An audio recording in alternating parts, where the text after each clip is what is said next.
በስመ አብ ወወልድ ወመንፈስ ቅዱስ አሐዱ አምላክ። በክርስቶስ ክርስቲያን፣ በወልድ ውሉድ፣ በመንፈስ ቅዱስ መንፈሳውያን የተሰኛችሁ የተከበራችሁ የልዑል እግዚአብሔር ቤተሰቦች፣ የእናታችን የቅድስት ድንግል ማርያም የአስራት ያደራ ልጆች፣ የቅዱሳን መላእክት፣ የቅዱሳን ጻድቃንና የቅዱሳን ሰማዕታት ወዳጆች በያላችሁበት የሰዓት አቆጣጠር እንደምን አደራችሁ? እንደምን ዋላችሁ? እንደምን አመሻችሁ? አሜን። ሳይገባን በምሕረቱና በቸርነቱ ጠብቆ ለዚህ ሰዓት ያደረሰን የሰራዊት ጌታ ልዑል እግዚአብሔር ስሙ የከበረና የተመሰገነ ይሁን። እንኳን ለጻድቁ አቡነ ሐራ ድንግል ወርኃዊ በዓል እንዲሁም በዕለቱ ታስበው ለሚውሉ የቅዱሳን ዓመታዊና ወርኃዊ በዓላት በሰላም አደረሳችሁ። የተወደዳችሁ የባህራን ሚዲያ ቤተሰቦች፣ ዝግጅታችን ለበርካታ የተዋሕዶ ልጆች ተደራሽ እንዲሆን ቪዲዮውን ላይክ፣ ሼር እና ኮሜንት በማድረግ ማዳመጥ እንድትጀምሩ በአክብሮት እንጠይቃችኋለን። እንዲሁም ለዚህ ቻናል አዲስ የሆናችሁ የተወደዳችሁ የተዋሕዶ ልጆች ቻናላችን ሰብስክራይብ በማድረግና የደወል ምልክቱን በመጫን በየዕለቱ የምንለቃቸው ዝግጅቶች እንዲደርሷችሁ እንድታደርጉ በአክብሮት እንጠይቃችኋለን። ገድለ አቡነ ሐራ ድንግል። አንድ አምላክ በሚሆን በአብ በወልድ በመንፈስ ቅዱስ ስም ከሁሉ አስቀድመን የአንዲት ቅድስት ቤተ ክርስቲያን ልጆች የሆንን እኛ የክርስቶስ ወገኖች ሰዎች ነገርን ከማብዛት በማሳነስ ነገርን ከማስረዘም በማሳጠር ክቡርና ልዑል ትሩፋቱ ፍጹም ገድሉም ብዙ የሆነ ምስራቃዊ የክብር ኮከብ አርያማዊ የጽድቅ ፀሐይ የኦርቶዶክሳዊ ሃይማኖት አምድ የመንፈሳዊ ምግባር ማደሪያ የሆነ የአባታችን የሐራ ድንግልን ገድሉንና ትሩፋቱን የጽድቁንም ሥራ እንናገር ዘንድ ሕይወትን ሰጪ በሚሆን በባሕታዊ አድሮ በሚኖር ገዳማዊውን በሚጎበኝ የዓለማዊንም ሰው በደል በመለኮታዊ ሥልጣኑ በሚያስተሰሪ በአምላክ ፈቃድ ለመጀመር ተግተን ተመኘን። ቋሚ በሆነ እግረ ረድኤቱ ይጎብኘን። ትንሽ ነገር ከመጀመር ወደ ከፍተኛ ፍጻሜ ያድርሰን። ለሁላችንም የጥምቀት ልጆች ከኦሪታዊው ከሙሴና ከወንጌላዊው ከዮሐንስ ጋር አሸናፊ እግዚአብሔርን በቀናች ሃይማኖት ካገለገሉት ጻድቃንና ከሰማዕታት ከደናግልና ከመነኮሳትም ጋር ሰማያዊ የነፍስ ደስታ ዕድልን ያድለን። ክብር ምስጋና ለእርሱ ይሁን ለዘላለሙ አሜን። አስቀድመን በመጽሐፋችን የጠራነው የዚህ ጻድቅ አባቱና እናቱ በላጉና ምድር ይኖሩ ነበር። እርሷም ከደራ ምድር አንድ ክፍል ናት። አባቱም ዮሐንስ የሚባል የሬማ ቄስ ነበር። እናቱም ወለተ ጊዮርጊስ ትባል ነበር። ሁለቱም በዘመድ ከከበሩ ቤተሰቦች ነበሩ። እነሱም ደጋግ እግዚአብሔርን የሚፈሩ ከክፋት ሥራም ሁሉ የራቁ ነበሩ። በበጎ ምግባርም ሁሉ የጸኑ ነበሩ። 3 ወንዶች ልጆችና 3 ሴቶች ልጆች ነበሯቸው። ከእነርሱም አንዱ የዓለም መብራት የኢትዮጵያ ብርሃን ሐራ ድንግል ነበር። ይህንም ገድለኛ ልጃቸውን ከመውለዳቸው አስቀድሞ ገንዘባቸውን ለድሆችና ለጦም አዳሪዎች፣ ለባልቴቶችና ለሙት ልጆች፣ ለካህናትና ለምዕመናን፣ ለሕዝበ ክርስቲያኑም ሁሉ ይሰጡ ነበር። ይህንም ያደርጉ የነበረ ስጡ ይሰጣችሁማል፣ ዳግመኛም ያለው ለሌለው ይስጥ የሚለውን የወንጌል ቃልና በሌላ መጽሐፍም ካለህ ስጥ ከሌለህ እዘን የሚለውን ቃል አስበው ነው። በዚህም ነገር ላይ እንዲህ እያሉ ይጸልዩ ነበር። አንተን ደስ የሚያሰኝ ፍቃድህንም ሁሉ የሚያደርግ በደግነቱም ለፍጥረት ሁሉ የሚጠቅም ሰለሞን ብልህ ልጅ አባቱን ደስ ያሰኛል፣ ሰነፍ ልጅ ግን እናቱን ያሳዝናል ብሎ እንደተናገረ የእኛንም ልብ ደስ የሚያሰኝ ጠቃሚ ልጅ ስጠን። ጸሎትም እንደሚጠቅም ከቅዱሳት መጽሐፍ ምሳሌ አግኝተው ይህን ሁሉ ጸሎት ጸለዩ። ሐና በአንደኛ መጽሐፈ ነገሥት ለሚጸልይ የጸሎቱን መልስ ይሰጠዋል፣ የጻድቃኑንም ዕድሜ ያረዝማል ብላለች። ዳዊትም በ36ኛው መዝሙር መንገድህን ለእግዚአብሔር ግለጥ፣ በእርሱ ታመን እርሱም ያደርግልሃል ብሏል። ጌታችንም ኢየሱስ ክርስቶስ በማቴዎስ ወንጌል ለምኑ ይሰጣችኋል፣ ሹ ታገኙማላችሁ፣ ደጅ አንኳኩ ይከፈትላችኋልም፣ የለመነ ሁሉ ይቀበላልና የፈለገም ያገኛልና ደጅ ላንኳኳም ይከፈትለታልና ብለዋል። ከዚህም በኋላ እግዚአብሔር ጸሎታቸውን ልመናቸውንና መልጃቸውን እንደ ጣፋጭ ዕጣንና እንደ ንጹሕ መሥዋዕት በተቀበላቸው ጊዜ በዚያች ዕለት በጋብቻ ሥርዓት ተገናኙ። ሁለቱም በንጽሕና ሐብል የታሰሩ ነበሩና ዝሙትን ኃጢአትንም አያውቁም ነበር። ነገር ግን ወንድ ሁሉ በሚስቱ ጸንቶ ይኑር፣ ሚስትም በባሏ ጸንታ ትኑር በሚለው የመጽሐፍ ሥርዓት እርስ በርሳቸው ይጠባበቁ ነበር። በዚያች በተገናኙባት ዕለትም ወለተ ጊዮርጊስ መልካም ሥራው እንደ ፀሐይ አወጣጥ የሚያበራ ሐራ ድንግልን ጸነሰችው። ከጸነሰችውም በኋላ በ9 ወር ከ5 ቀን በንጉሥ አጽናፍ ሰገድ ዘመን ወለደችው። እርሱንም በወለደች ጊዜ እጅግ ደስ አላት። አባቱና ዘመዶቹም እጅግ ደስ አላቸው፣ ሐሴትም አደረጉ። ኃጥአንን ከእግዚአብሔር ዘንድ በጸሎቱ የሚያስምራቸው ወላጆቹንም በምዕመናን ሁሉ አፍ የሚያስመሰግናቸው የተባረከ ልጅ ተወልዶላቸዋልና።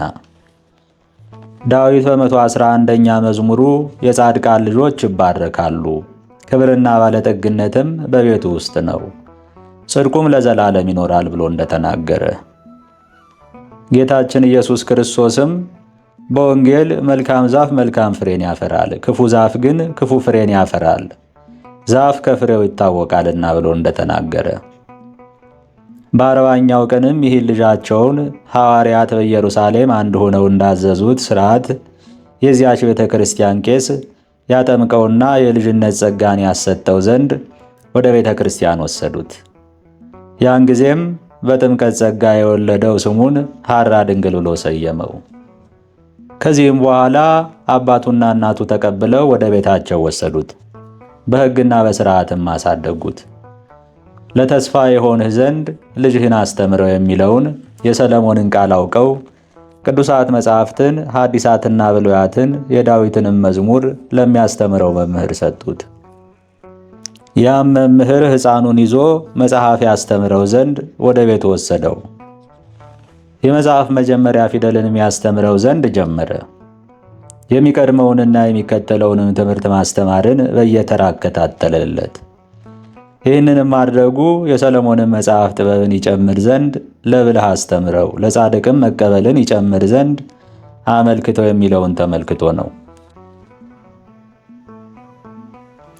ያም ሕፃን ቅዱሳት መጻሕፍት የሚሉትን አውቆ ስላስተዋለ እስኪያድግና አቅመ አዳም እስኪደርስ ድረስ ለትምህርት የተጋ ሆነ። ወንጌልም ጌታችን ኢየሱስ ክርስቶስ 40 ቀንና 40 ሌሊት ከጾመ በኋላ ሰይጣን መጥቶ ከእርሱ ጋር እንዲህ ሲል በተነጋገረ ጊዜ ያለውን እንዲህ ስትል ትናገራለች። የእግዚአብሔር ልጅ ከሆንክስ እነዚህ ድንጋዮች እንጀራ እንዲሆኑ እዘዝ። ጌታችንም መልሶ እንዲህ አለው፣ ሰው ሁሉ የሚኖረው ከእግዚአብሔር አፍ በሚወጣ ቃል እንጂ በእንጀራ ብቻ እንዳይደለ ተጽፏል። ከነቢያት አንዱ አሞጽም በመጽሐፉ ረሃብ ማለት የእግዚአብሔርን ቃል ከመስማት እንጂ ከመብል አይደለም ብሏል። የእስክንድርያው ሊቀ ጳጳስ ቄርሎስም በጵላዲዮስ ጥያቄ የቅዱሳት መጽሐፍ ትምህርትን የሚጠግበው የለም ብሏል። ዳግመኛም የእግዚአብሔር ቃል የነፍስ ምግብ ነው ብሏል። እነዚህንም ነገሮች ከቅዱሳት መጽሐፍት አግኝቶ ለትምህርት እየተጋ ለመምህሩም በትሕትና በፍርሃት በገርነትና በትዕግሥት በዝምታና በጸጥታ እየታዘዘ ኖረ። ቅዱስ ጳውሎስ ዕብራውያን ለተባሉት ሰዎች በላከው መልእክቱ የእግዚአብሔርን ቃል ላስተማሯችሁ መምህሮቻችሁ ታዘዙ ያለውን ቃል አስቧልና። ጴጥሮስም በሰማዕታት መጀመሪያ በእስጢፋኖስ መገደል ምክንያት ለተሰደዱት ለመጀመሪያዎቹ 8000 ማኅበር በላከው መልእክቱ እንዲህ ያለውን አስቧልና። የምታስተምሩ የእግዚአብሔርን ቃል አስተምሩ። የሚያገለግልም ክብርና ኃይል ለዘላለም ለእርሱ በሚሆን በኢየሱስ ክርስቶስ እግዚአብሔር አብ በሁሉ ይከብር ዘንድ እግዚአብሔር በሰጠው ኃይል ያገልግል። አሜን። ከዚህም በኋላ በመምህሩ ፍቃድ የዲቁና ሹመት ከጳጳሱ ይቀበል ዘንድ በዚያ ወራት ወደ ነበረው ጳጳስ ሄደ። የዲቁናም ሹመት ተቀብሎ በደስታና በሐሴት በሰላምና በሕይወት ወደ አገሩ ተመልሶ ገባ። የጥበባት ባሕርና የቋንቋ ባለቤት ሐዋርያው ቅዱስ ጳውሎስም የትምህርት ምንጭ ለሆነው ለደቀ መዝሙሩ ለጢሞቴዎስ በላከው መልእክቱ ዲያቆናት ንጹሐን ይሁኑ፣ ለጸሎትም የነቁና የተጉ ይሁኑ ብሎ እንደተናገረ በንጽሕና በቅድስና በጸሎት በጭምትነት በፍቅርና በትሕትና እግዚአብሔርን ያገለግለው ጀመር። ዳግመኛም በቀንና በሌሊት በፍርሃትና በረዓድ በስውርና በግልጥ እግዚአብሔርን የሚያገለግለው ሆነ። ነቢዩና የከበረው ንጉሥ ዳዊት በሁለተኛው መዝሙር ለእግዚአብሔር በፍርሃት ተገዙ፣ በመንቀጥቀጥም ደስ ይበላችሁ፣ ቁጣው ፈጥና በነደደች ጊዜም እግዚአብሔር እንዳይቆጣ፣ ከጽድቅ መንገድም እንዳጠፉ ጥበብን አጥኗት ብሏል። እንዲሁም ራሱ ዳዊት በ33ኛው መዝሙር እግዚአብሔርን የሚፈሩ ስለማይቸገሩ ሁላችሁ ቅዱሳኑ እግዚአብሔርን ፍሩት ብሏልና። ዳግመኛም ያው ዳዊት በ111ኛ መዝሙሩ እግዚአብሔርን የሚፈራ ሰው ብፁዕ ነው፣ ዘሩም በምድር ጠንካራ ይሆናል ብሏልና። ዳግመኛም የነቢያት አለቃ ሙሴ በኦሪት ዘዳግም አምላክህ እግዚአብሔርን በፍጹም ኃይልህ፣ በፍጹም ልብህ፣ በፍጹም ሐሳብህ ውደደው ብሎ እንደተናገረ እግዚአብሔርን በፍጹም ልቡ ይወደው ነበር። ይህችንም የምትመስላት ሁለተኛዋ ባልንጀራህን እንደ ራስህ ውደድ የምትል ናት። ከዚህም የበለጠ ፍቅር የለም። የእነዚህንም ቃላት ጌታችንና መድኃኒታችን ኢየሱስ ክርስቶስ በማቴዎስና በማርቆስ ወንጌል ትምህርቱን የሚሰሙት ሁሉ በተሰበሰቡበት የተናገራቸው ናቸው። አባታችን ሐራ ድንግልም የፈጣሪውን ፍቅር ይዞ ባልንጀራህን እንደ ራስህ ውደድ የሚለውን የሙሴን ቃል በማሰብ የሐዋርያት አለቃና የሊቃውንት መምህር ጴጥሮስም አስቀድመን ወደ ጠቀስናቸው ስደተኞች ማኅበር በላከው መልእክቱ ከሁሉ በፊት በፍጹም ልቡናችሁ እርስ በርሳችሁ ተፋቀሩ፣ ፍቅር ኃጢአትን ሁሉ ይሸፍናልና ያለውን ቃል በማሰብ ጳውሎስም ወደ ቆሮንቶስ ሰዎች በላከው መልእክቱ በቋንቋ ትናገሩ ዘንድ ፍቅርንና መንፈሳዊ ፍክክርን ተከታተሉ ብሎ እንደተናገረ፣ ዳግመኛም ራሱ ጳውሎስ በዚያው መልእክቱ ባልንጀራውን የወደደ ሕግን ሁሉ ፈጸመ ብሎ እንደተናገረ ሰውን ሁሉ በልቡ ወደደ። አባታችን ሐራ ድንግልም በእነዚህ የብሉይና የሐዲስ መጻሕፍት ቃላት ጸንቶ ሲኖር ክቡር ዳዊት በ88ኛው መዝሙር ሞትን ሳያይ በሕይወት የሚኖር ማን ነው? ሰውነቱንም ከመቃብር የሚያድናት ማን ነው? ዳግመኛም በ143ኛው መዝሙር ሰውስ ከንቱ ነገርን ይመስላል፣ ዘመኑም እንደ ጥላ ያልፋል ብሎ እንደተናገረ በአቤልና በሴት ከተጀመረው ከዚህ ሞት የሚድን ስለሌለ አባቱና እናቱ ከዚህ ዓለም ድካም አረፉ፣ ወደ ዘላለም ሕይወትም ሄዱ። አባታችን ሐራ ድንግልም አዳምና ሔዋን በልጃቸው በአቤል ሞት እንዳለቀሱ፣ ያዕቆብም ወንድሞቹ ለግብፅ ሰዎች በሸጡት ጊዜ በልጁ በዮሴፍ መታጣት እንዳለቀሰ፣ በወንጌልም ራሔል ስለ ልጆቿ ስታለቅስ ድምፅ በራማ ተሰማ ተብሎ እንደተነገረ በልጆቿ መገደል እንዳለቀሰች በወላጆቹ ሞት የመረረ ልቅሶን አለቀሰ። አባታችንም የእነርሱን ቸርነታቸውንና ርኅራኄያቸውን እርሱን መውለዳቸውን የእስራኤል ንጉሥ መክብብ ሰለሞን ጻድቅ አባት ልጁን በሥነ ምግባር ያሳድጋል እንዳለ በተግሳጽና በትምህርት እሱን ማሳደጋቸውን ባሰበ ጊዜ በአባቱና በእናቱ ሞት እጅግ አለቀሰ።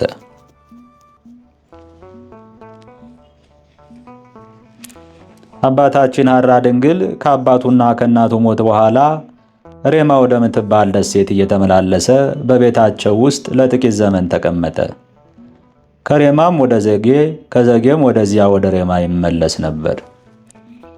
እንደዚህ ዓለም ሰዎች ሚስት ሊያገባ አልወደደም፣ ነገር ግን በድንግልና ኖረ። ወደ ቆሮንቶስ ሰዎች በላከው በአንደኛው መልእክቱ እንዲህ የሚለውን የጳውሎስን ምክር አስተውሏልና ያገቡ ለራሳቸው መቅሰፍትን ይሻሉ።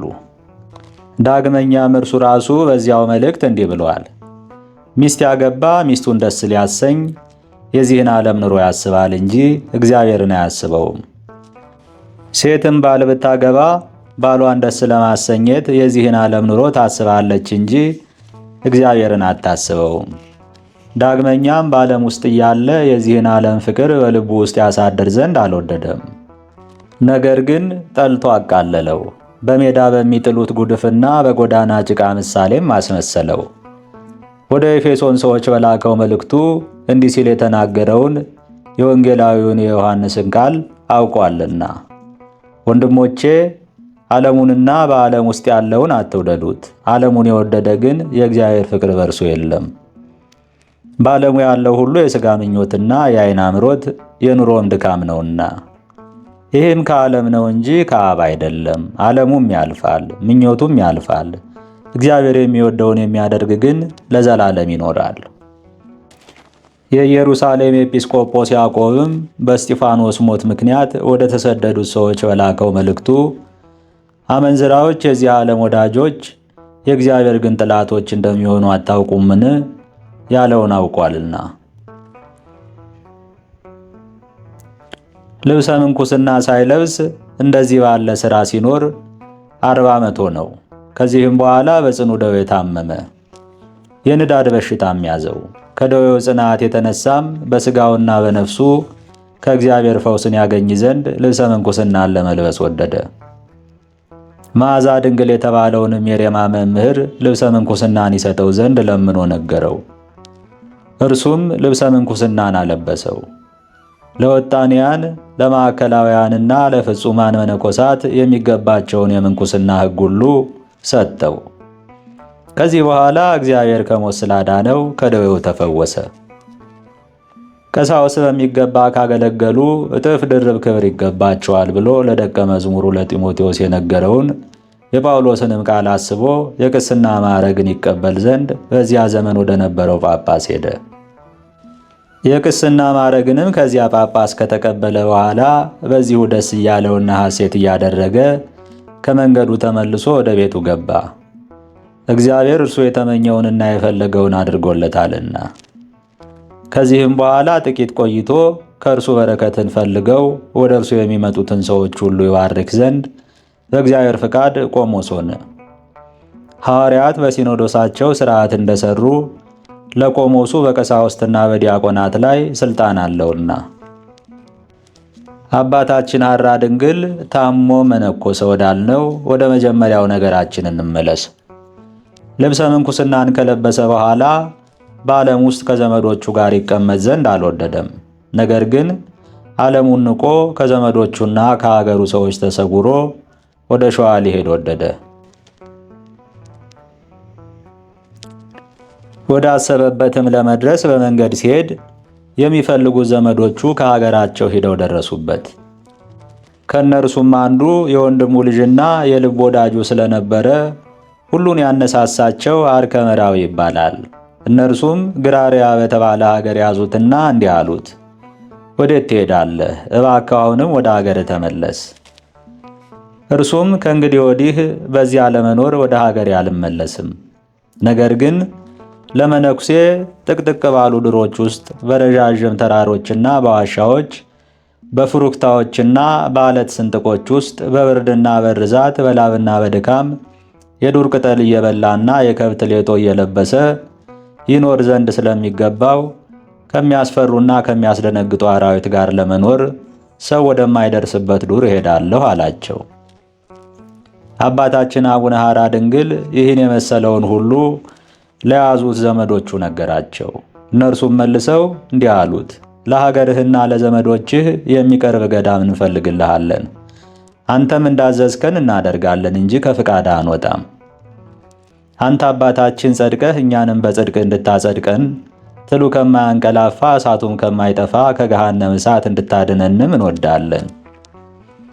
እንደማንሸነግልህም በአምላካችን በእግዚአብሔር ስም እንምልልሃለን። ይህንንም ነገር ከቃላቸው በሰማ ጊዜ በጽኑ መሐላ ካማላቸው በኋላ እሺ አላቸው። ከዚያም ከእነርሱ ጋር ተመለሰ። ወደዚያም ወደ ሀገሩ አደረሱት። ከቁስቋም ጀምረው ገዳም እስካደረገው ቦታ ድረስ 7 ምሳሮች ይዘው መንገዱን ይጠርጉ ዛፎችንም ይቆርጡ ጀመሩ።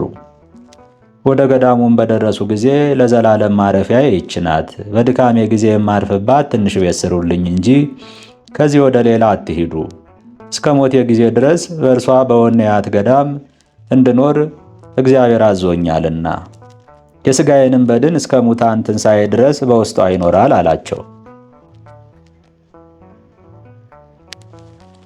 በዚያችም ቀን እንጨቱን ቆርጠው መሬቱንም ቆፍረው ግድግዳ ሰሩለት። እርሱንም በገዳሙ ትተውት ወደ ቤታቸው ሄዱ። በሦስተኛውም ቀን ከቤታቸው ወደ እርሱ መጡ። አስቀድመው በሰሩት ግድግዳ ላይም ጣራና ክዳን ሰሩለት። ከዚያም በኋላ ከምድር ፍራፍሬ የሚመገበውን ምግብ ሰጡትና ትተውት ከእርሱ ተለዩ። አባታችን ሐራ ድንግልም ጽኑ ተስፋው በእግዚአብሔር ነበርና ብቻውን ተቀመጠ።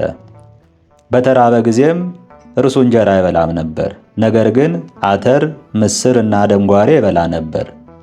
ከምድር ፍራፍሬም በበላ ጊዜ እሸ የሚባል እንጨት ፍሬ ይበላ ነበር። የሌሎችን ዛፎች ፍሬ ግን አይበላም ነበር። ምስርና ተራ ደንጓሬ በሚበላበት ጊዜም በትንሽ ጽዋ መክደኛ 3 ተኩል ሰፍሮ በትንሽ ድስት ይቀቅለው ነበር። ያም በጽዋው መክደኛ 7 መስፈሪያ ይሆን ነበር። በአንዲት ቀንም በመክደኛው 1 መቁነን ይበላ ነበር። በሁለተኛው ቀን ምንም ሳይቀምስ ጦሙን ያድር ነበር። በሦስተኛው ቀን ግን በዚያው መስፈሪያ ለክቶ ይበላ ነበር። ንፍሮውም በ13 ቀን ይፈጸም ነበር። ንፍሮውም ቢደርቅ በውሃ ያርሰው ነበር። በሚጠማም ጊዜ በ3 ቀን 1 ጽዋ ውሃ ይጠጣ ነበር። ከምናኔው በኋላ ግን ከውሃ በቀር ሌሎች መጠጦችን አልጠጣም። ያን ጊዜም ብዙዎች አራዊት፣ አንበሶች፣ ነብሮች፣ ዝሆኖች፣ ተኩላዎችና ጅቦች፣ የዱር እንስሳዎችም ያስፈራሩት ዘንድ ወደ እርሱ መጡ። እርሱ ግን እግዚአብሔር ከእርሱ ጋር ስለነበር ከፊቱ እንዲሸሹ አስፈራርቶ አስደነገጣቸው እንጂ አልፈራቸውም። አንድ አንበሳም ከአንበሶቹ ተለይቶ አስቀድመን የጠቀስናቸው አራዊት ሁሉ በየነገዳቸው በየአይነታቸውና በየጾታቸው ወደ እርሱ በሚመጡ ጊዜ ይከለክላቸው ነበር። ይህም ነገር ከሆነ በኋላ አባታችን አቡነ ሐራ ድንግል ቅልና ወይን፣ ሎሚና ኮክ ተከለ። እነዚህንም ተክሎች ከሩቅ ወንዝ ውሃ በእጁ ቀድቶ በትከሻውን ተሸክሞ ያጠጣቸው ነበር። ተክሉን ለማጠጣት ውሃ ከሚቀዳበት ወንዝ ርቀት ብዛትም የተነሳ አባታችን ሐራ ድንግል እንዲህ ብሎ ጸለየ። ከእናቴ ማኅፀን ያወጣኸኝ እስከዚህ ሰዓትም ያደረስከኝ ፈጣሪ እግዚአብሔር ሆይ፣ እስራኤል ከግብፅ በወጡ ጊዜ ሙሴ ከዓለት ውሃን እንዳወጣ ከዚህ ምድር ውሃን አወጣ ዘንድ ጸሎቴንና ልመናዬን ስማኝ። ይህንንም ብሎ በሁለት ቦታዎች ምድሩን ቆፈረ፣ በመስቀልም ምልክት ባረካቸው። ወዲያውም ከሁለቱ ቦታዎች ውሃዎች ፈሰሱ። እግዚአብሔር የአብርሃምን የይስሐቅንና የያዕቆብን የ12ቱን ነገደ እስራኤል የሙሴንና የአሮንን የዳዊትንና የሰለሞንን የሕዝቅያስንና የኢዮስያስን የሌሎችንም ነገሥታት የነቢያትን የሐዋርያትን የጻድቃንንና የሰማዕታትን የደናግላንንና የመነኮሳትን በቀናች ሃይማኖት ያሉ የምዕመናንንና የምዕመናትን ሁሉ ጸሎታቸውንና ልመናቸውን እንደሰማቸው የአባታችን የሐራ ድንግልን ጸሎቱና ልመናውን ሰምቷልና። አባታችን ሐራ ድንግልም በጸሎቱ በፈለቁት ውሃዎች በየጊዜው እንዲያፈሩና ሊያዩት ወደ እርሱ ለሚመጡት ሰዎች ምግብ እንዲሆኑ እነዚህን ተክሎች አጠጣቸው። ለሚለምኑት ድሆችም ቅጠሉ ከለመለመና ካበበ በኋላ ያፈራውን የቅል ተክል በገበያ አስሽጦ ምጽዋት ሰጣቸው ነበር። እርሱ ግን ከኮክ በቀር ከተከላቸው የአትክልት ፍሬዎች አይበላም ነበር። ከኮኩም ቢሆን ባፈራ ጊዜ በየሦስተኛው ቀን ራት እንዲሆነው 1 ፍሬ እንጂ 2 ፍሬ አይበላም ነበር። በዚያ ጊዜም የበጎ ነገር ጠላት ሰይጣን በሴት አምሳል በነጭ ሐር በወርቅና በብር ዝርግፍ ወርቅ በጉትቻዎችና በቀለበቶች አጊጦ መጣ። እንዲህም አለው፣ ለምን ብቻህን ትኖራለህ? ሁለት ሆነው መኖር ለሰዎች ልማዳቸው ነውና ከኔ ጋር ብትኖር አይሻልህምን? አባታችንም ይህን ነገር በሰማ ጊዜ የእግዚአብሔርን ቃል በሚደግምበት በጠበል ዕቃ የነበረውን ውሃ በሰይጣኑ ረጨበት። ሰይጣኑም ደንግጦ ሸሸ፣ በባህር ውስጥም ሰጠመ። ከድንጋጤም ብዛት የተነሳ አባታችን ሐራ ድንግል በገዳሙ ሆኖ እስኪሰማ ድረስ ባህሩን አወከው። በሌላ ቀንም ሰይጣን ከባህር ወጥቶ መጣ። በአባታችንም መኝታ ላይ ሬሳ መስሎተኛ። አባታችንም ሰይጣኑን ዛሬም ወደ እኔ መጣህን? ትላንት ወደ እኔ መጥተህ የነበርከው አይደለህምን? አለው። አባታችንም እንዲህ ባለው ጊዜ ሰይጣኑ ከፊቱ ተሰወረ። ዳግመኛም ይፈታተነው ዘንድ እስከ 7 ቀን ድረስ ወደ እርሱ መጣ። በሰባተኛውም ቀን በአባታችን በሐራ ድንግል ሃይማኖትና ጸሎት ኃይል ሰይጣኑ ድል ሆነ። ሰይጣኑም አለው፣ ንሳ፣ ልብህ ይደሰትልህ፣ ክፉም ይቃወምህ። እኔስ በአባይ መካከል ወዳለው ወደ ምድረ ጢሳት ሄድኩልህ። ሰይጣኑም አባታችን ሐራ ድንግል በጸሎቱ ድል ስላደረገው ዳግመኛ ወደ እርሱ አልተመለሰም። ቀድሞ ግን ሰይጣን በተጋደለ ቁጥር በምድር ላይ ይጥለው ነበር። የእግዚአብሔር መልአክ አባታችንን ከወደቀበት ያነሳው ነበር። በኋላ ግን አባታችን ሰይጣኑን ወደ ገደል ጣለው። ከድንኳኑ ከሰራዊቱና ከጓዙም ጋር ከገጸ ምድር እንዲጠፋ አደረገው። ይህም የሆነው የአባታችን የሐራ ድንግል የጸሎቱ ኃይል ይታወቅ ዘንድ ነው። የኢየሩሳሌሙ ኤጲስቆጶስ ያዕቆብ ወደ ስደተኞች በላከው መልእክቱ የጻድቅ ጸሎት ኃይል አላት፣ ግዳጅም ትፈጽማለች። ኤልያስ እንደኛው ሰው ነበር፣ እንደምንታመምም ይታመም ነበር። ዝናብም እንዳይዘንብ ጸለየ። 3 ዓመት ከ6 ወርም በምድር ላይ አልዘነበም። ዳግመኛም ዝናብ እንዲዘንብ ጸለየ። ሰማይም ዝናብን ሰጠ፣ ምድርም ፍሬዋን አበቀለች ብሎ እንደተናገረ። ሰይጣኑም በአባታችን በሐራ ድንግል ጸሎት ድል ከሆነ በኋላ ድውያን ተፈወሱ፣ ሕመምተኞቹም ጤና አገኙ፣ ዕውራንም በዓይናቸው ብርሃንን አዩ፣ አንካሶችና ሰባራዎችም በእግራቸው ቀጥተኛውን መንገድ ሄዱ፣ ጎባጣዎችም ቀኑ፣ ለምጻሞችም ነጹ፣ ክፉዎች አጋንንት ያደሩባቸውና በየወሩ የሚጥላቸውም ተፈወሱ። ሌጊዮንና የሚጥል ጋኔንም ከእነርሱ ይወጡላቸው ነበር። የተለያየ ደዌና ሕማም ያለባቸውም ከደዌያቸው ዳኑ። በመላው የአገሪቱ ማዕዘን የሚኖሩትም ሁሉ አባታችን ሐራ ድንግል ከጸለየበት ውሃ ጠጥተው የይቅርታ መጋቢዎች ለሆኑት ደቀ መዛሙርቱ በእኔ ማመን ቢኖርባችሁ ሁሉ ይቻላችኋል፣ የሚሳናችሁም አይኖርም ተብሎ በወንጌል ቃል እንደተነገረ ሁሉን በሚችል በአምላኩ ኃይል ዳኑ። ያን ጊዜም ፍጹማን መነኮሳትና የከበሩ ምዕመናን በድውያን ላይ ያደረገውን ታምርና ድንቅ ሥራ በሰሙ ጊዜ ዜናውን በኢትዮጵያ ክፍላተ ሀገሮች ሁሉ እንደተሰማ በሰሙ ጊዜ መክረው ድውያንና ሕሙማንን መፈወስ ሊያስተውት ወደ እርሱ መጡ። እንዲህም አሉት፣ የምንልህንና የምንመክርህን ስማ።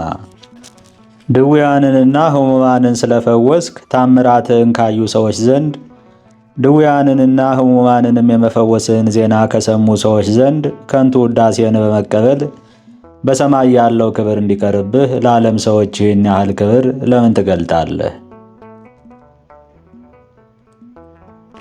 ጌታችን በወንጌል ሰዎች እንዲያመሰግኗችሁ የሚወዱ ዋጋቸውን ከሰዎች ተቀበሉ ብሏልና። ይህንንም ነገር ለአባታችን ሐራ ድንግል በነገሩት ጊዜ እርሱም እንዲህ ብሎ መለሰላቸው፣ ምክራችሁን እሰማለሁ፣ ከንቱ ውዳሴ እንዳይሆንብኝም ከእንግዲህ ወዲህ ድውያንን አልፈውስም። በሰዎች ከንቱ ውዳሴ ብዙዎች በነፍሳቸው ይጠፋሉና፣ በዚህም ምክር ድውያንን መፈወስ ተወ። ያን ጊዜም አንዲት ሚዳቋ ነብር እያባረሯት መጣች። ወደ አባታችን ሐራ ድንግል ቤትም ገብታ ከእርሱ ተማጥና ከእግሩ በታች ተጋደመች። አባታችንም ወደ ፈጣሪው ወደ እግዚአብሔር እየጸለየና እየለመነ ተቀምጦ ነበር። ያችን ሚዳቋ የሚያባረራት ነብርም መጣ። አባታችን ወዳለበትም ደርሶ በደጁ ቆመ። አባታችንም ባየው ጊዜ ጊዜው ቀን ስለነበር ፈርቶ ወደ ውስጥ አልገባም። ያም ነብር ተቆጥቶ በዚያው ቦታ ተፍገመገመ። አባታችንም ነብሩን እንዲህ አለው፣ ምን ትላለህ? ገድለህ ትበላት ዘንድ እግዚአብሔርም አልሰጠህም። ነብሩም ይህን ነገር ከአባታችን ቃል ሰምቶ ሳይገድላት ሄደ። በዚያችም ሌሊት በእርሱ ዘንድ አደረች። በማግስቱም ከቤት ወጣ። በደጅ ስትመላለስ አባታችን ባያት ጊዜ እንዲህ ብሎ አሰናበታት። ከቦታሽ አባሮ ያሳደደሽ ወደ እኔ የሚያደረሰሽ ያ ነብር ትላንት ስለሄደ ወደ ቦታሽ ሂጂ። ይህንንም ሰምታ ወደ ቦታዋ ተመለሰች። ከዚህም በኋላ ሁለት ሌቦች አባታችን ቤት ቆፍረው በእጁ የተከላቸው የአትክልት ፍሬዎችን ሽጦ ለድሆች የሚሰጠውን ገንዘብና ሰውነቱን የሚሸፍንባትን ልብስ ሊወስዱ በሌሊት መጡ። ያችም አንዲት አጽፍ ነበረች። ያለ እርሷ ግን ከምናኔው ጀምሮ እስከ ሞቱ ጊዜ ድረስ ለአባታችን ልብስ አልነበረውም። ሌሊቱም በነጋ ጊዜ አባታችን እነዚያን ሌቦች እጆቹና እግሮቹ እንደታሰሩ እንደ እስረኛ ሰው ሆነው አገኛቸው። አባታችንም ልታደርጉ ወደዚህ መጣችሁ? አሁንም በሰላም ሂዱ፣ እግዚአብሔር ልባችሁን ከክፋት ወደ በጎነት ይመልሰው አላቸው። እነዚያም ሌቦች እግዚአብሔር በእርሱ ላይ ድንቅ ሥራዎችን ስላደረገ እያደነቁና እየተገረሙ ከእርሱ ተለይተው ወደ ቤታቸው ሄዱ። ዳዊት በ67ኛው መዝሙር እንደተናገረ እግዚአብሔር በቅዱሳኑ ድንቅ ነው። የእስራኤል አምላክ ለሕዝቡ ኃይልንና ብርታትን ይሰጣል። እግዚአብሔር ይመስገን። ዳግመኛም እርሱ ዳዊት በ111ኛው መዝሙር እንደተናገረ የጻድቅ መታሰቢያው ለዘላለም ይኖራል፣ ከክፉ ነገርም አይፈራም፣ በእግዚአብሔር ለመታመንም ልቡ ቆራጥ ነው። ሰለሞንም በምሳሌዎቹ እንደተናገረ ኃጢአተኛ የሚያሳድደው ሳይኖር ይሸሻል፣ ጻድቅ ግን እንደ አንበሳ ተዘልሎ ይኖራል፣ ከወጥመድም ያመልጣል። በዚያም ወራት አባታችን ሐራ ድንግል መጥረቢያ በትከሻው ላይ ተሸክሞ ወስዶ ለወይኑ መደገፊያ ለሌሎች የተክል ቦታዎችም እጀጎል ወይም አጥር ከቆረጠበት በኋላ መጥረቢያው ተሰወረበት። ይህንም መጥረቢያ በየቦታው ሁሉ ፈለገው፣ በትከሻው ላይም እያላጣው። ወደ ቤትም ገብቶ በተቀመጠ ጊዜ መጥረቢያው ከትከሻው በምድር ላይ ወደቀ። በዚህም ነገር አደነቀ። ይህም የሆነው አእምሮ በማጣት አልነበረም፣ ያውቅ ነበር እንጂ። ነገር ግን ፍጹም ዕውቀትን ለእግዚአብሔር ይተው እንደነበር ይታወቃል። ይኸውም የቂሳርያ ኤጲስቆጶስ ባስልዮስ በድርሳኑ ዕውቀትን ሁሉ ለእግዚአብሔር እንተው ብሎ እንደተናገረው ነው። ከተቀመጠበት ተነስቶም ቁፋሮውን ለማበጃጀት ወደ አትክልት ቦታ ገባ። በአትክልቱ መካከል ሲሰራ እሾህ እጁን ወጋው። አባታችንም በዚህ ነገር አዘነ። ወደ አምላኩ ወደ እግዚአብሔር እንዲህ ብሎ ጸለየ። ከኔ በቀር ከሰውን ጋር አንድነትና ስምምነት ከሌላቸው እጅግ ከሚያስፈሩ አራዊት በቀር ሌላ ሰው በማይኖሩበት ቦታ ብቻዬን በመኖር ፈጽሜ ደከምኩ። መሐሪና ቸር ይቅር ባይም ሆይ መልካሙንና የሚሻለውን እባክህ ወስንልኝ። ሳይነግሩህና ሳይለምኑህ የፍጡራንን ሁሉ ጭንቀት አንተ ታውቃለህና።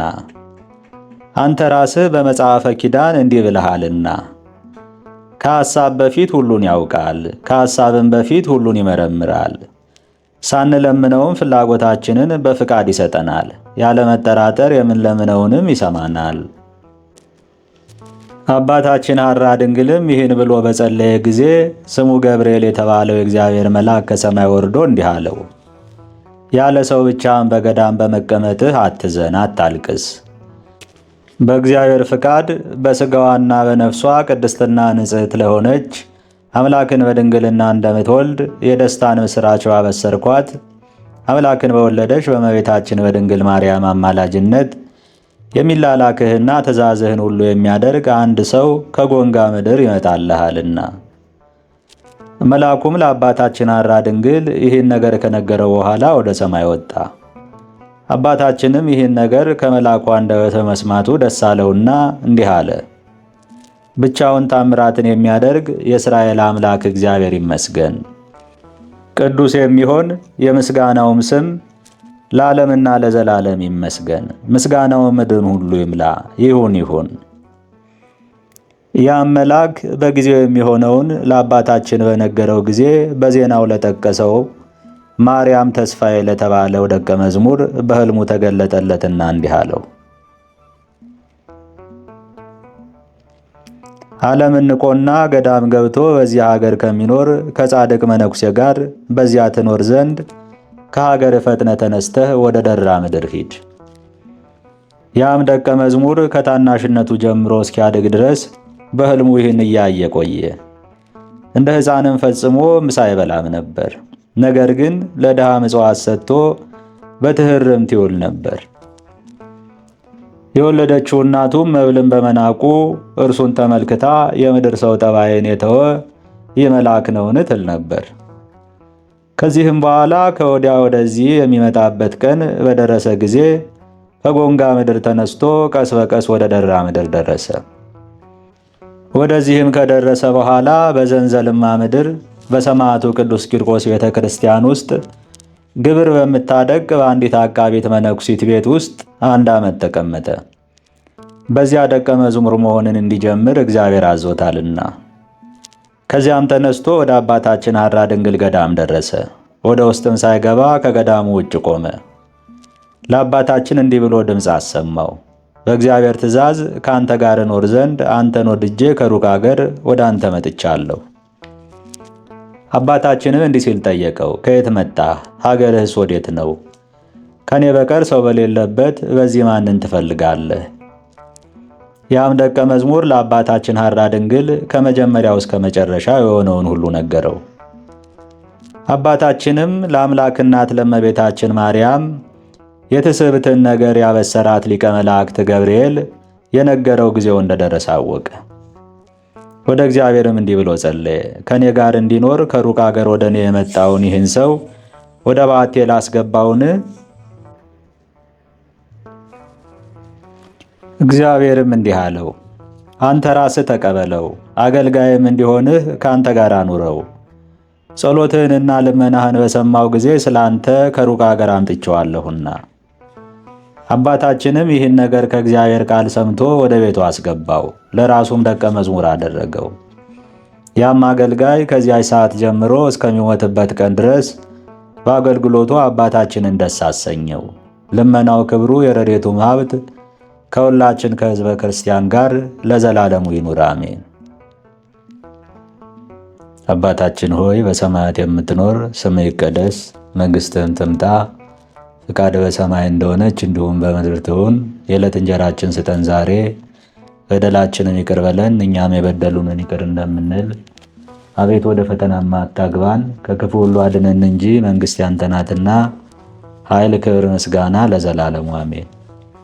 እመቤቴ ማርያም ሆይ በመልአኩ በቅዱስ ገብርኤል ሰላምታ ሰላም እልሻለሁ። በሐሳብሽ ድንግል ነሽ፣ በሥጋሽ ድንግል ነሽ። የአሸናፊ እግዚአብሔር እናት ሆይ ሰላምታ ላንቺ ይገባል። ከሴቶች ሁሉ ተለይተሽ አንቺ የተባረክሽ ነሽና የማኅፀንሽም ፍሬ የተባረከ ነው። ጸጋን የተመላሽ ቅድስት ሆይ ደስ ይበልሽ፣ ልዑል እግዚአብሔር ከአንቺ ጋር ነውና ከተወደደው ልጅሽ ከጌታችን ከመድኃኒታችን ከኢየሱስ ክርስቶስ ዘንድ ይቅርታና ምሕረትን ለምኝልን ኃጢአታችን ያስተሰርይልን ዘንድ ለዘላለሙ አሜን። ምስጋና ይሁን አንድ አምላክ ለሚሆን ለአብ ለወልድ ለመንፈስ ቅዱስ እስከ ዘላለሙ ድረስ አሜን። ከዚህ በመቀጠል የዕለቱን ስንክሳር እናስደምጣለን። አንድ አምላክ በሚሆን በአብ በወልድ በመንፈስ ቅዱስ ስም ታኅሳስ 11 በዚች ቀን የግብፅ ደቡብ ከሆነ ከመጺል አውራጃ ከሬስ ከተማ ሰዎች ወገን የሆነ ቅዱስ አባት አባ በኪሞስ አረፈ። እርሱም የአባቱን በጎች የሚጠብቅ ነበር። ዕድሜውም 12 ዓመት ሲሆነው ከእግዚአብሔር የታዘዘ መልአክ በጎልማሳ አምሳል ተገለጠለትና በአንድነት ሂደን እንመነኩስ ዘንድ ትሻለህ አለው። እርሱም አዎን አለ። ሁለቱም ተስማምተው ወደ አስቄጥስ ገዳም በአንድነት ተጓዙ። 3 አረጋውያን መነኮሳትንም አገኙ። አባ በኪሞስም ከእነርሱ ጋር 24 ዓመታትን ኖረ። ከዚህም በኋላ አባ በኪሞስ ከዚያ ተነስቶ የ3 ቀን ጎዳና ያህል ተጓዘና ሩቅ ወደሆነ በረሃ ውስጥ ገባ። ሰይጣናትም በሪያዎችና በዘንዶዎች አምሳል ሆነው መጡበት። ሊነክሱትም አፋቸውን ከፍተው ከበቡት። እርሱ ግን የአጋንንትን ሐሳብ አወቀ። በእግዚአብሔርም ኃይል እፍ አለባቸው። በዚያንም ጊዜ ተበተኑ። እርሱም ወንዝ አገኘ። 77 ቀን እየጾመ በዚያ 3 ዓመት ኖረ። በሱባኤውም መጨረሻ በመሃል እጁ ተምር መልቶ ያንን ይመገባል፣ ውሃም በጥቂቱ ይጠጣል። 2400 ጊዜ በሌሊት እንዲሁም በቀን 2400 ጊዜ አቡነ ዘበሰማያትን ይጸልያል። ከዚህም በኋላ 40 ቀን እየጾመ 24 ዓመታት ያህል ኖረ። 40ውን ቀን ሲፈጸም አንድ ጊዜ ይበላል። ከዚህም በኋላ አንድ ጊዜ ቆዳው ከአጥንቶቹ ጋር እስኪጣበቅ 80 ቀን ጾመ። በዚያንም ጊዜ የእግዚአብሔር መልአክ ይበላና ይጠጣ ዘንድ እንጀራና ውሃን አመጣለት። ያም ውሃና እንጀራ ሳያልቅ እስካረፈ ድረስ ብዙ ዓመታትን ኖረ። ፈጣሪ እግዚአብሔርም በሌሊት ራእይ ተገልጦ ወደ አገሩ እንዲመለስ አዘዘው። በዚያንም ጊዜ ተነስቶ ሄደ። ወደ አገሩም ደርሶ በዚያ ታናሽ ማደሪያ ጎጆ ሰርቶ በውስጡ ብቻውን የሚኖር ሆነ። ወደ እርሱም ለሚመጣ ሁሉ መጠጊያና ወደብ በጎ አለኝታም ሆነ። ሰዎቹም ሁሉ በትምህርቱ እየተጽናኑ ኖሩ። ንጹሕ በሆነ አምልኮቱ በትሩፋቱና በተጋድሎው መንፈሳዊ ቅናትን ይቀኑበት ነበር።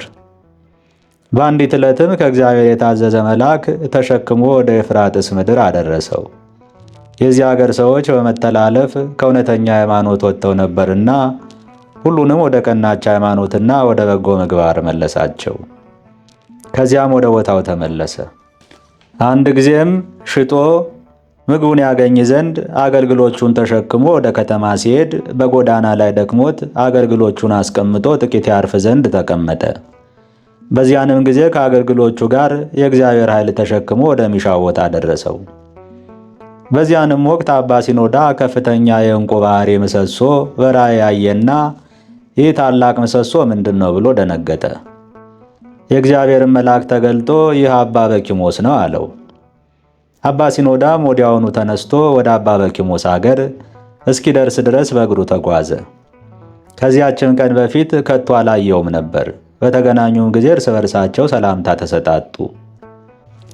አባ በኪሞስም ወጥ ሊያበስል ወደደ። አባ ሲኖዳንም ይችን እንስራ ያዛትና ሄደው አቀርተህ መልታ አምጣልኝ አለው። በዚያንም ጊዜ አባ ሲኖዳ ተነሳና ያችን እንስራ ተሸከማት። ውሃውንም ቀርቶ ሞልቶ አመጣለት። ወጡንም ፈልቶና በስሎ አገኘው። በዚያንም ጊዜ አባ በኪሞስ መሆኑን አወቀ። ከእርሱም ጋር ሰላምታን ደገመ። እጅ በመነሳሳትም ሰላምታ ተለዋወጡ። ከዚህም በኋላ አባ ሲኖዳ ስለ እርሱ ያየውን ራእይ ነገረው። በእርሱም ዘንድ ጥቂት ቀኖች ኖረ። ዳግመኛም በአንዲት ቀን በአንድነት ሲጓዙ የሞተ ሰው ራስ አገኙ። አባ ሲኖዳም በበትሩ ነቅነቅ አደረገውና ምዑት ሆይ ያየኸውን ትነግረንና ታስረዳን ዘንድ ተነሳ አለው። በዚያን ጊዜ ነፍሱ ወደ አጽሙ ተመልሳ ሥጋ ለብሶ ተነሳና ሰገደላቸው። በሲኦል የሚሰራውንም ሁሉ በየወገናቸውም በውስጧ የሚሰቃዩትን እርሱም አረማዊ እንደሆነ ነገራቸው። እንዲህም አለ።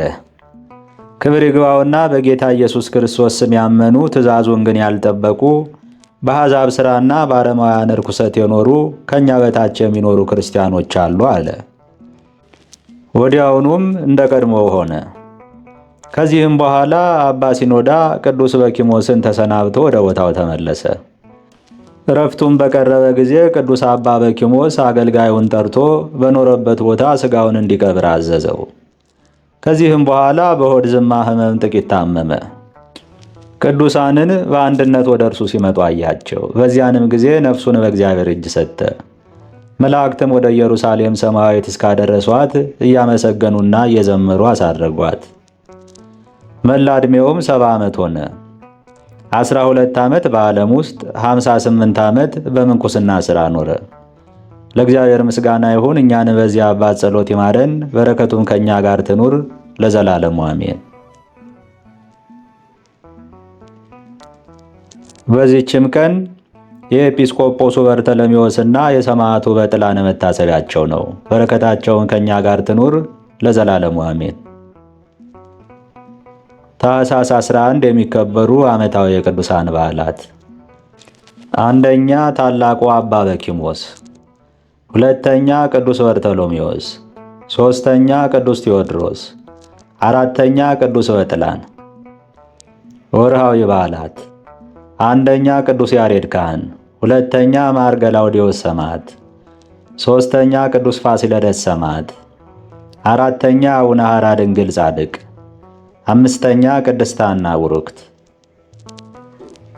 በሽቅድምድምም ስፍራ የሚሮጡ ሁሉ እንዲሮጡ፣ ነገር ግን አንዱ ብቻ ዋጋውን እንዲቀበል አታውቁምን?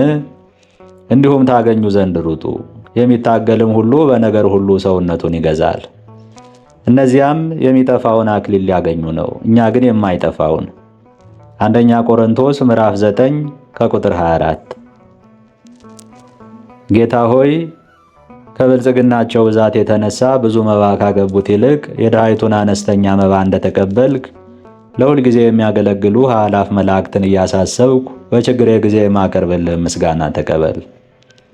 እናንተም ቅዱሳን ነቢያት፣ የወንጌል ሰባኪያን ሐዋርያት፣ ሰማዕታትና ጻድቃን፣ ትጉሃን መላእክት፣ ፍጹማን ደናግል እንዲሁም ደጋጎች መነኮሳት ሆይ ልጅ አዋቂ ሳይለይ የምንሰበሰብበትን የጉባኤ ቦታ ባርኩ። ይህን መጽሐፍ ወረቀት አዘጋጅቶ ብራና ዳምጦ የጻፈውና ያጻፈውን ከግዕዝ ወደ አማርኛ የተረጎመውን ቃለ ንባቡን በእርጋታ መንፈስና በተመስጦ ሕሊና ያዳመጠ በደለኛን ሁሉ የምታስምር የጌታ እናቱ በማርያም ጸሎት ኢየሱስ ክርስቶስ በአንድነት ይማረን፣ አሜን። አነሳስቶ ላስጀመረን አስጀምሮ ላስፈጸመን ለልዑል እግዚአብሔር ክብር ምስጋና ይግባ፣ አሜን። አባታችን ሆይ በሰማያት የምትኖር፣ ስምህ ይቀደስ፣ መንግሥትህን ትምጣ፣ ፍቃድህ በሰማይ እንደሆነች እንዲሁም በምድር ትሁን። የዕለት እንጀራችን ስጠን ዛሬ፣ በደላችንም ይቅር በለን እኛም የበደሉንን ይቅር እንደምንል፣ አቤቱ ወደ ፈተና አታግባን ከክፉ ሁሉ አድነን እንጂ መንግሥት ያንተ ናትና፣ ኃይል፣ ክብር፣ ምስጋና ለዘላለሙ አሜን። ምስጋና ይሁን አንድ አምላክ ለሚሆን ለአብ ለወልድ ለመንፈስ ቅዱስ እስከ ዘላለሙ ድረስ አሜን። ይቆየን።